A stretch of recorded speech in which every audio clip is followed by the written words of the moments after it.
What's up, good people? It's your boy DJTheParkBoy, and we in the building. Welcome to a new episode of the L.I.M.E show. I'm here. I missed you guys. I always miss you guys. I appreciate everybody who has been subscribing, who's been liking, people leaving comments on my videos. I appreciate all that. Keep showing love. And as we grow, you're gonna grow along with me. I mean, you're gonna see a lot of growth, and I appreciate that because it's a lot more things coming. Got a lot of things coming, y'all. I've been sick these past couple days. It's been terrible. Well, not terrible. It's been manageable. Everything's been manageable. It's been nothing bad. I've been drinking so much tea and water. You end up in the bathroom a lot, though. That's the truth. I mean, of course, take my vitamins. Always should be taking your vitamins. Make sure you get them the things you need in your system that you naturally won't get if you're not taking your vitamins. It is important, especially as the weather changes. You know what I'm saying? Yeah, I mean, I got some things to talk about. Excuse me. Yeah, y'all gotta excuse me. Hey, again, this is like the continuation of me being a little bit under the weather. So, yeah, work with me. But, we got to start off on a little bit of a somber note. First of all, I got to say R.I.P. R.I.P. to Michael K. Williams. He was found dead in his apartment. Most of you might know him from Omar from The Wire. In my opinion, that was a classic role. The Wire is one of the greatest shows on TV of all time. Top 10 shows all time on TV. Let's read a little bit of this article. I'm about to say argument. I've been in arguments earlier, arguing basketball. Y'all gotta excuse me. But it says Michael K. Williams, an actor best known for his role as Omar Little on HBO's The Wire, has died. He was 54. Williams was found dead in his New York City apartment Monday afternoon, a law enforcement official told CNN. Investigators found drug paraphernalia near his body. The official said the investigation is ongoing, according to another law enforcement source who spoke to CNN. Our family has been shaken to the core by the loss of Mike. Thank you to everyone who has contacted us. Sorry for the ad. Of course, the ad will pop up in the middle of me reading. Thank you for everyone who's contacted us, flooded us with love, and more importantly, prayers. I will miss my brother, my best friend, and birthday partner in this realm. But I know he will continue to watch over me and our family in heaven as he did on earth. Michelle Chambers, Williams' sister, said in a statement Tuesday. CNN contacted representatives for Williams for comment. In 2017, with the New York Times, Williams spoke openly about his struggles with substance abuse. Addiction doesn't go away, and it doesn't. I've had addicts in my family. They've dealt with drug problems for a long time. I have an uncle I'm really close with. He's dealt with drug problems for as long as I've known him. And when the drugs aren't hitting him, he's one of the best people to be around. It's not like his personality just changed. He just started making decisions that he normally wouldn't make. And it usually ends up with him ending up incarcerated each time. So, I know a lot of addicts. I grew up in the hood. I've had friends whose parents were addicts. Like I said, I've dealt with addicts in my family. It's tough because when it comes to addiction, you have to want to change and you have to put the work in behind it. And then you also need a support system to be there with you. That's why you have to want to make the change. That's part of the things. You can't change nobody. People have to change themselves. Because for as much as you'll want somebody to do what you would expect them to do, they have their own life to live and their own decisions to make. And it's sad to see drug addiction take the life of another person. But it's something that's been frequent. You know, drug overdoses have skyrocketed since the pandemic started. So it's not like it's something that we haven't seen. It sucks. It sucks so much. You know what I'm saying?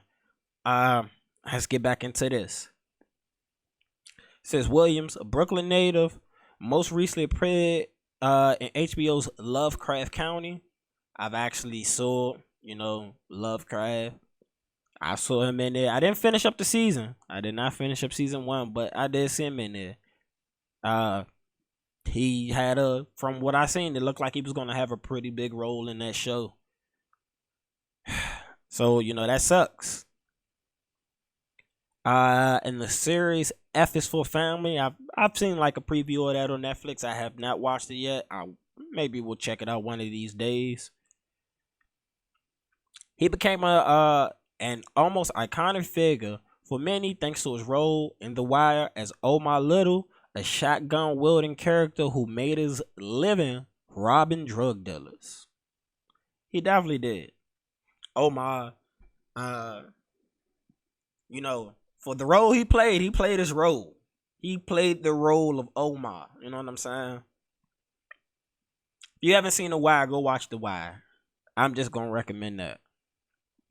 But yeah, reports came out that he overdosed off of fentanyl, which has been destroying drug supplies. Like it seems like fentanyl's and everything, and all it takes is really a little bit to really mess you up. Sad, man. It's sad. It is sad. Looks like he was supposed to be in the upcoming movie about George Foreman. RP to Michael K. Williams. Praise God to his family, to his friends, to everybody who knew him, because that's one way to go out right there. That is a special kind of way to go out. You know what I'm saying? Because addiction is real.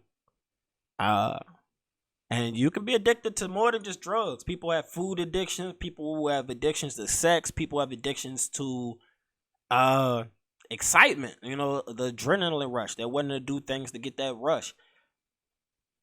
Addiction can be dangerous, because overindulgence of anything can be dangerous. RP. That's what I can say. Oh yeah. Flaw's House, you know what I'm saying? Representing. Y'all go check out the merch. Yeah, it's in the bio. Go check out the merch. Support your boy, Flaw's House. I hope that's not considered like a shameless plug, because I would hate to fall in line with 50 Cent. You know what I'm saying? 50 Cent might be the king of plugs. The king of plugs, because he makes sure to tag everything or take any moment he can to plug something. And he actually took the death of Michael K. Williams to plug Raising Kanan, which we got a review for that coming up a little later. Because, wow, you know what I'm saying? It was good. But back to this story. Social media was kind of pissed at 50. You know what I'm saying? He took the death of Michael K. Williams to promote his show. So let's start off in the story. It says, rapping TV producer 50 Cent is slammed for his insensitive post about the death of acclaimed actor Michael K. Williams. His post said, "Damn, if you didn't see Raising Kanan, check out that fentanyl is no joke. Killing the clientele. RP Michael K. Williams." 50, man. 50. I would personally say I would be mad at you for this if I didn't understand who you were. I love 50 Cent for being 50 Cent. He's problematic as hell. He's not going to apologize for shit. And he's not letting go of any grudge he has against you. That has been his persona. Good or bad.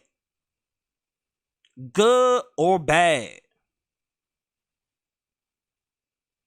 So we're gonna get on to later things because like I mean not later things, but apparently Michael K. Williams was friends with Jimmy Henchman, who Jimmy Henchman and 50 Cent, they have real issues.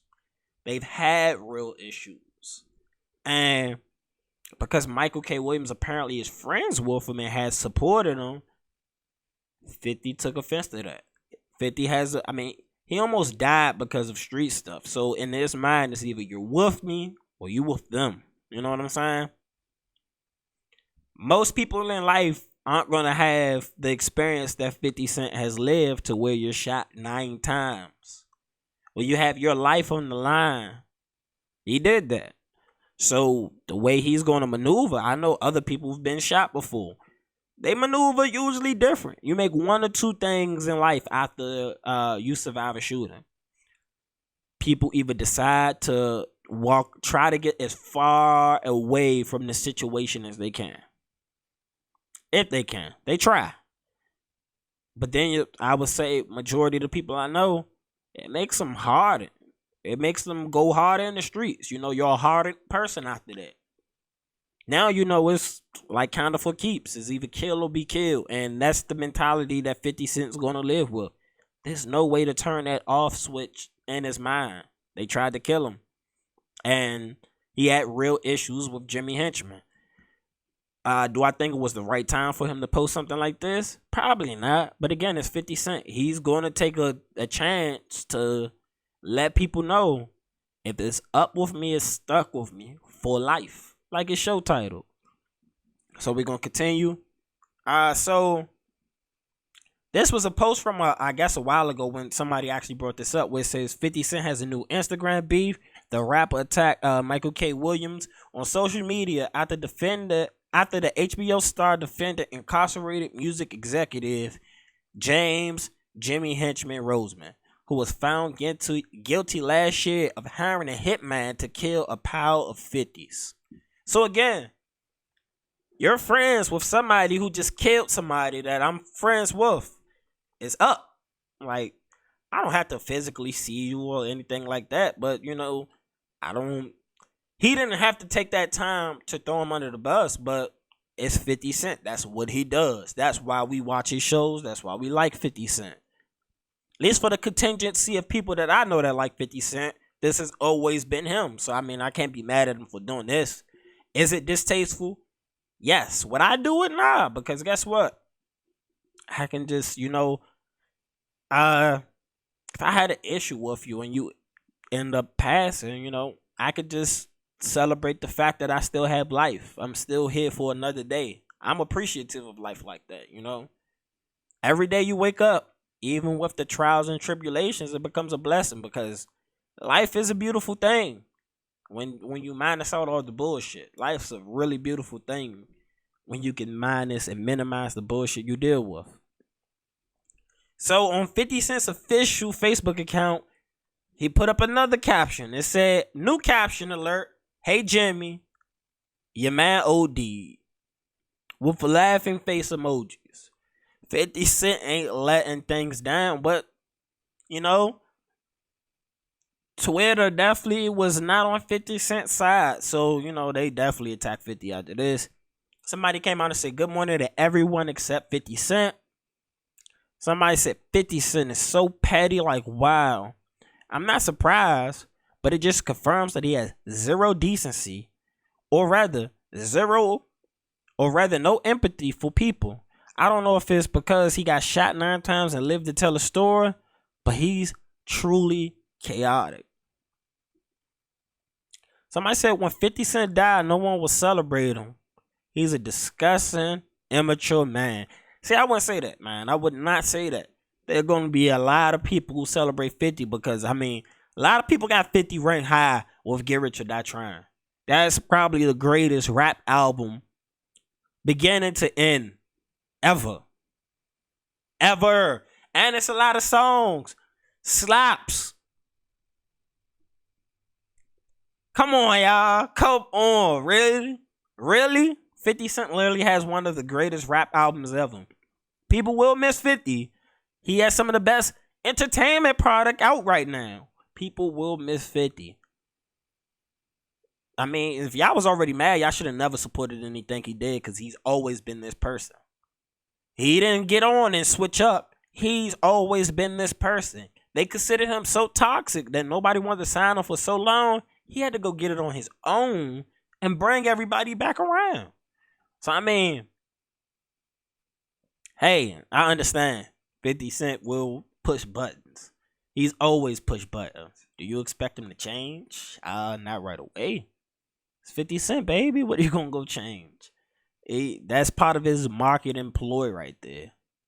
You know what I'm saying? He uses those things to piss you off. And because you pissed off, he wins in the end. And that's how 50 keeps doing it. Over and over and over and over again. I ain't knocking the hustle. Definitely not. And we got something new for y'all. Because guess what? Oh, dang. I hate when it do that. Video stopped playing before I needed to pop up. But guess what, y'all? Boosie dropped the trailer for his biopic. He went on the Breakfast Club. Had a really good interview. He's really entertaining.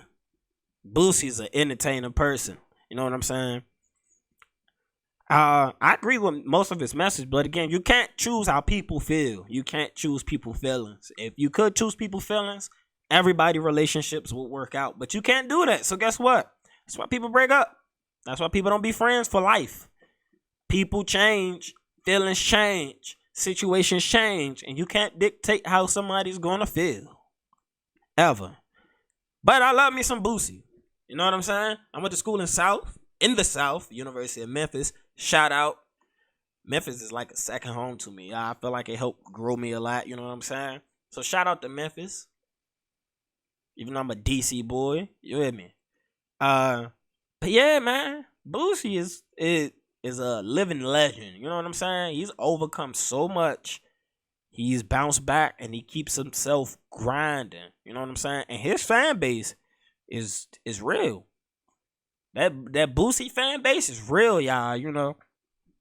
But let me go ahead and play this trailer for y'all because it did look good. You know what I'm saying? Boosie's ready to come with some heat.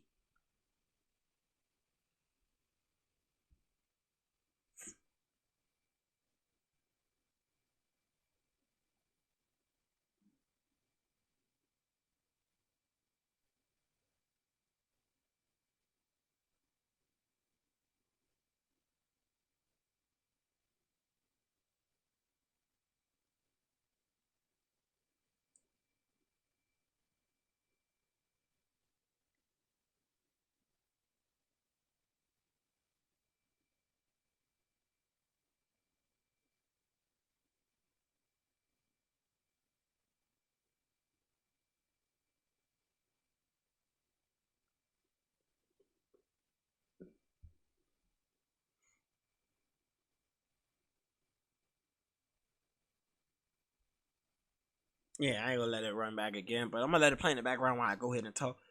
Yeah. Shout out to Boosie, man. I'm definitely gonna go see this. I feel like everybody should go see this. You know what I'm saying? It's Boosie, baby. You hear me? I mean, what else I'm supposed to say? I like the trailer. It look interesting. Boosie said it's supposed to show the movie starts off while he's in his mother's womb. From that scene right there where his father comes in and asks about the money. She said, I spent it. Cause I knew I had to spend it before you because you was going to spend it on that shit. Like I said, some people know. When you know people, you have to accept them for who they are. And apparently his mother accepted his father for who he was and had to move accordingly. That's why she took the money and said, hey, look, shawty. Hey, look. You ain't about to be getting high on this rent money. Because people with addictions will go get high with the rent money. They will. They if it ain't nailed down, you don't know what can happen, man. Gambling addictions too. You will be addiction can put you in bad places and bad holes. You know what I'm saying? And shout out to Boosie, man. Shout out to Boosie. He didn't live the life, a hell of a life. You know what I'm saying? So this story right here I found really, really interesting. T-Pain has a lot of interesting content Check out T-Pain's show. He does a Twitch stream, and people repost it up on YouTube. So I see a lot of those clips, and boy, oh boy, this one was a doozy. You know what I'm saying? Let's check it out.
I can feel him on that. You get around certain people and you wanna hear them giving you that stamp of approval that what you're doing is right.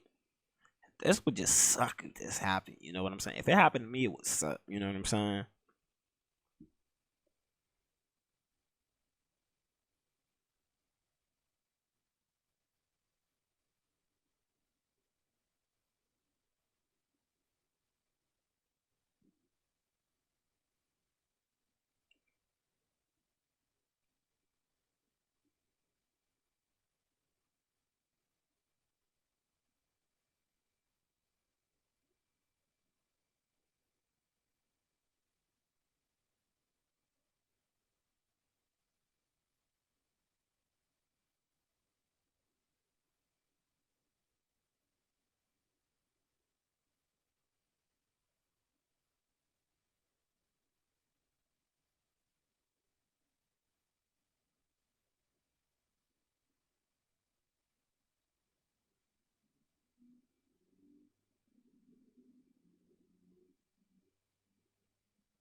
I just wanted to say, as we hit the bar, because I've seen this video. I have seen this video.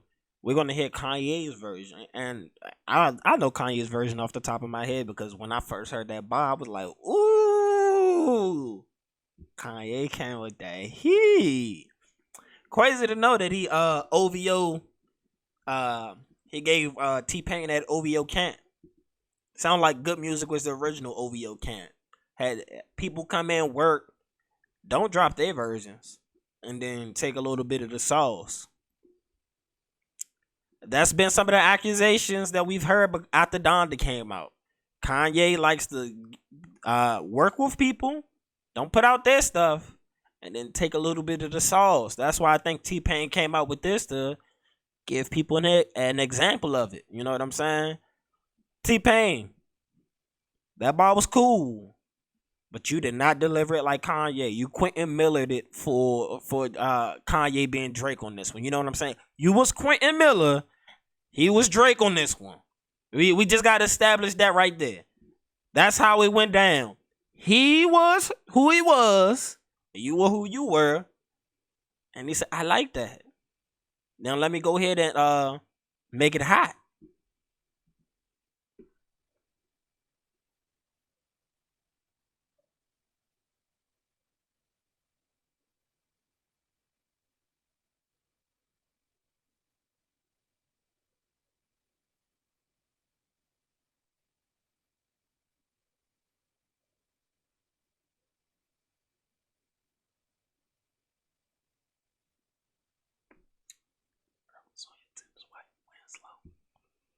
Too many Urkels on your team. That's why your wins low. His ball way harder than the way you said it, T-Pain. It sucks he took your line. I'd be mad too if he took my line, but he did a Jay-Z. You made it a hot line, I made it a hot song. He took what you did and put the spice on it. The spice he put on it made it a classic bar. No offense, T-Pain, but I would have never heard that bar from you if you didn't if that video didn't come out and the context and everything was put to it. But I believe you because you said it. And I believe you as well because we hit Kanye like stealing sauce. You know what I'm saying? Sometimes. Maybe the taking of sauce is what makes him the greatest producer because he hears something and he knows how to amplify it. Not everybody can amplify what they do. Sometimes you can amplify somebody else's stuff even more. Sometimes other people can amplify your stuff even more. And maybe that was just the case. You know what I'm saying? But while we're on Kanye, this story right here was funny. It was funny. Like, whoo. Kanye don't play about, you know. He don't play when it comes to his music, as we've learned. To other people's detriment. He does not care when it comes to his music. So, allegedly, Kanye West fired an engineer in the middle of them doing Donda. And the reason why was because the engineer woke up late. But Kanye is hilarious. So I'm going to bring up the messages so we can go ahead. I'm going to read these off to you. So Academic says, allegedly, this is messages between one of Kanye West's engineers and him. Recently, his iCloud was hacked, so people found out the reason why he was fired. Allegedly. And bars. Kanye gave him a bar on this one. So, the engineer hits him up. No, Kanye hits up the engineer. He says, good morning, let's work. 2 hours later, he texts him, you're fired, go home. The engineer hits him back. He says, I'm really sorry. I have no excuse. I set an alarm for 7:30 a.m. And for whatever reason, my phone wasn't alerting me. I woke up at 11:08 to miss calls and got dressed as fast as I could. Lou was already on it. As fast as I could. Lou was already in his way to get bugs, and they just got here. I didn't call back right away because I was in a panic trying to find a ride. I know this is unacceptable. I'm sorry. And Kanye hit on one of the hardest bars ever. Stop texting. Go find God. Whoo! That boy told him go find God. You missed your chance with me. You better go pray to the Lord for another opportunity. That's what Kanye tried to tell that man. Like, hey, Kanye was vicious with that one. That was a classic one-liner for me. I feel like people gonna take that one. That's worth stealing some sauce. You gotta go tell people like, I'm not about to argue with you. Go find God. Like, what? Nah, you need to go. You hear me? Like, I'm not going to go find God. I'm sorry. Yeah, save your sorries when you go repent to Jesus or whoever y'all may, go talk to. Whichever one of them. Go find the universal God and you'll be all right. You know what I'm saying? That was funny, though. Kanye definitely spanked him with that one. Go find God. Can't make it up. So, Certified Lover Boy first week sales have come in. And according to the sales, it looks like Drake's going to have the biggest opening day this year for an artist. Did we think he wasn't going to do it? Did people really think Drake wasn't going to do that? Because I definitely got another crazy number we going to pull up. So let me get into this article for y'all. So in the article it says Drake is certainly playing in a league of his own when it comes to album sales in hip hop. According to Hits Daily Double, the six guys' latest effort, Certified Lover Boy, is projected to earn north of 600,000 total album equivalent units in his first week sales. CLB is expected to breeze to Drake's sixth #1 album when it debuts atop of the Billboard 200 next week. Those 600,000 first week sales will not only be the biggest album debut in 2021, eclipsing Kanye West Donda, but it will be the highest first week sales in hip hop since Drake's last album. Stop playing with my boy. Stop playing with my boy. He's only breaking his own records. Now, of course, his last album did do better. But that don't matter because guess what? Nobody did numbers that big since his last album. So, I say Drake's last album, Scorpion, did 732 albums in its opening week. That's crazy numbers right there. That was that one dance on there? That was amazing. Oh no, I'm tripping. That's before that. Scorpion, he already had the beef with Kanye. It was Kiki, do you love me? And all that. You know what I'm saying? How did I don't know why I jumped past on that, but you know what I'm saying? Drake's just that man. He definitely had God's plan, and he had probably more hits coming out already leading up to the project. He probably had bigger records in totality. In my opinion, you know what I'm saying? It says with Kanye taking home his 10th #1 on the Billboard 200 with 309,000 total album equivalent units in 4.5 days. It says the talk of hip hop, the talk in town in hip hop has been comparing those two albums. Definitely has. But if we're going to go to numbers and album talk, we got to go see what Axe said about the numbers. And he posted this up from Rolling Stones. It says, in just 3 days, Certified Lover Boy has already outstreamed Donda in totality. It took 3 days. He's already surpassed all of Donda listens. That's amazing. That's amazing. It says in just 3 days, CLB has already outstreamed Donda from Friday through Sunday alone. CLB sold over 430 million on-demand audio streams in the U.S. By comparison, Donda put in just 423 million in its first 8 days on streaming. Whoo! Drake is like a cheat code. He is definitely the cheat code. How do you stop or slow down Drake? Every time somebody thinks it's another era or somebody's trying to nip at the heels of Drake, he just does that. How do you compare? You know what I'm saying? I definitely would have loved to see Drake respond to Kendrick because I felt like the whole family ties is just shots at Drake and he just act like he ain't hear it. Unless it was some subs or something on the album I ain't hear. But I was definitely hoping to hear some responses to Family Ties, which I didn't get. Would have been nice. Definitely would have been nice. Really nice to talk about. So this story right here is crazy. Crazy, insane, deranged. All of that there. It's all of those things wrapped up in one.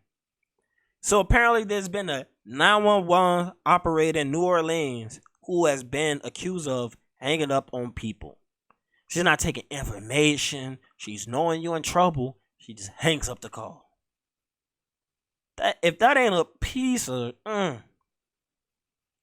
special place for people like you. It's a special place. So let's get into this story, man, because it was a crazy one.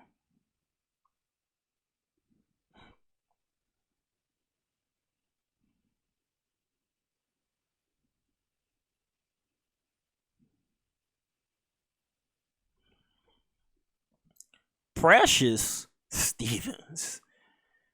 She did nothing precious in the in efforts of trying to do her job. Nothing precious about it.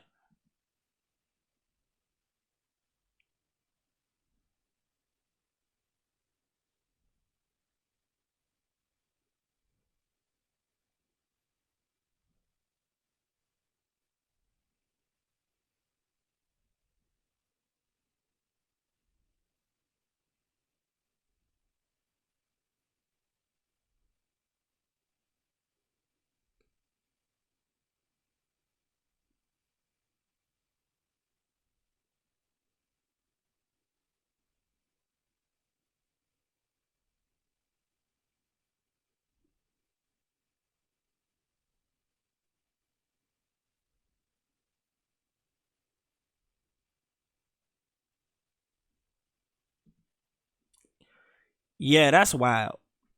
So Precious Stevens is literally just taking these phone calls and saying, "Hey, I ain't doing no work today."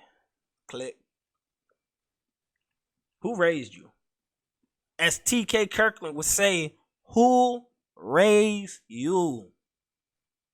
That is the laziest shit I've ever seen in a job. Something has to be wrong with you. Who just gets to the mindset of people calling the emergency service line, you're gonna hang up on them. This is people's worst moments, probably. They need you. They need you in this moment. You took on a job where people need you and you just left them hanging. You can't do that. Don't take positions of power like that and leave people hanging.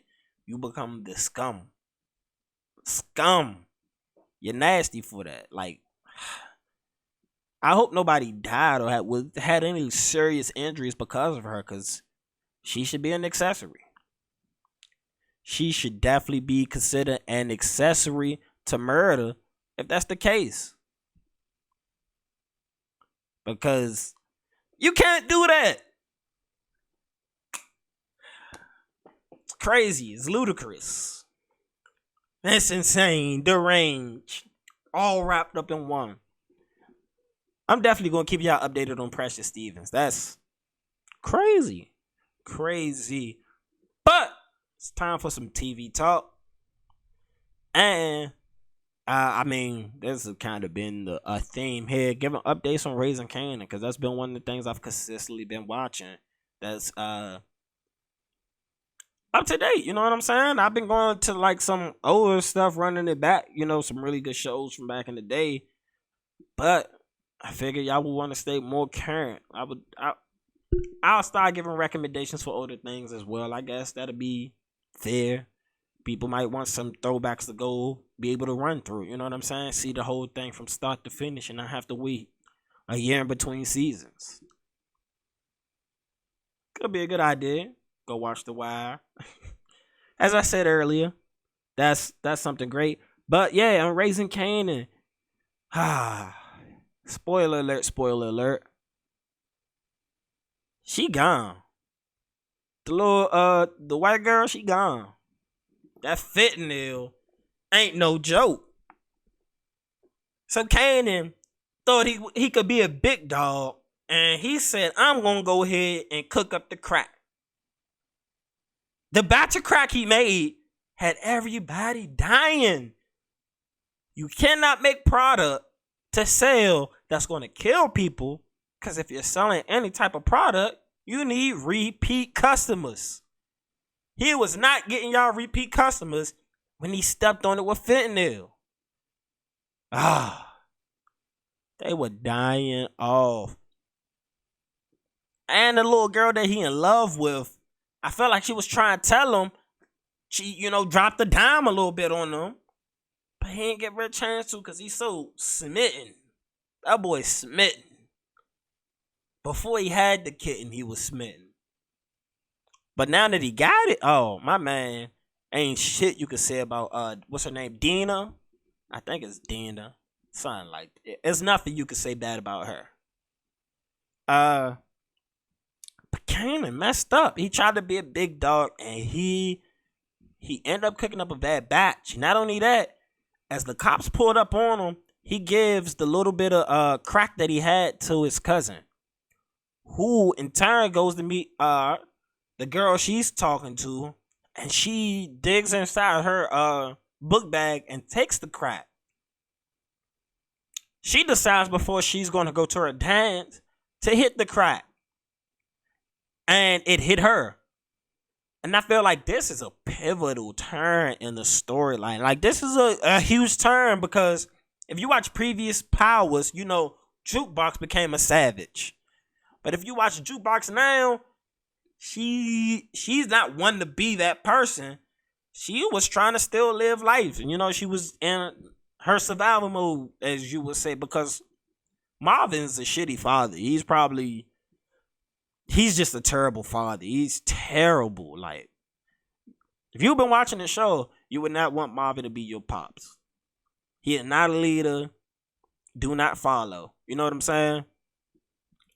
But this is going to change Jukebox. I want to see how she's going to try to bounce back from this. Because, her girl died. But we got the trailer right here. We're going to get into some of this trailer.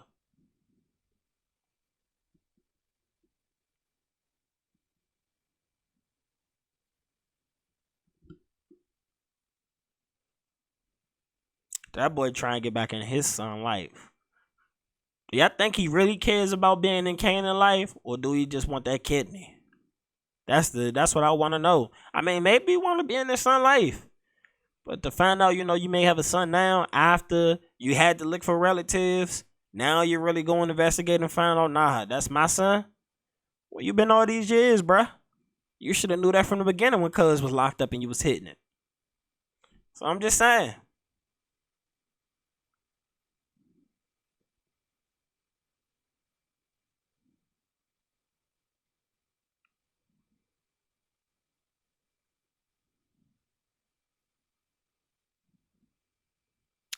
That boy Joey Badass can act. Every time I see Joey Badass act, I'm like, hey, this kid's amazing. This kid amazing. Joey Badass is an amazing actor. I believe him. Every role he plays, I believe him. Well, at least in everything I've seen him in this and Wu-Tang, which I mean, he's killed. He's killed it, definitely. But, you know, Raising Kanan, it's going to be interesting how all of this plays out. Does Kanan tell her it's his fault? Does he? Or does he hide that? Because, I mean, it's his fault, but he didn't do it intentionally. She didn't do it intentionally. Shawty should have never stole your shit. She didn't steal your shit. She'd still be here. But yeah, you know, I'm going to keep this episode short. Cause like I said, man, I have been a little under the weather, so I was not trying to rush through anything, cause I wanted to make sure I drop something off for y'all because I love y'all. I love the support y'all give me. You know, for people who don't subscribe, make sure you hit that subscribe button. For people who don't support, go check out a couple videos. I'm pretty sure we got something up here that you will love. But this is your boy DJTheParkBoy. Thank you for tuning in to another episode of the L.I.M.E Show. Make sure you like, subscribe, share, and comment on the content that we do have. As always, you guys have an amazing day, have an amazing week, and we're gonna be back soon. Cause guess what? Football come on tomorrow, so that means Friday I gotta talk some shit about football. So we're gonna be back soon, man. I appreciate y'all, and I'll see y'all next time. I'm out.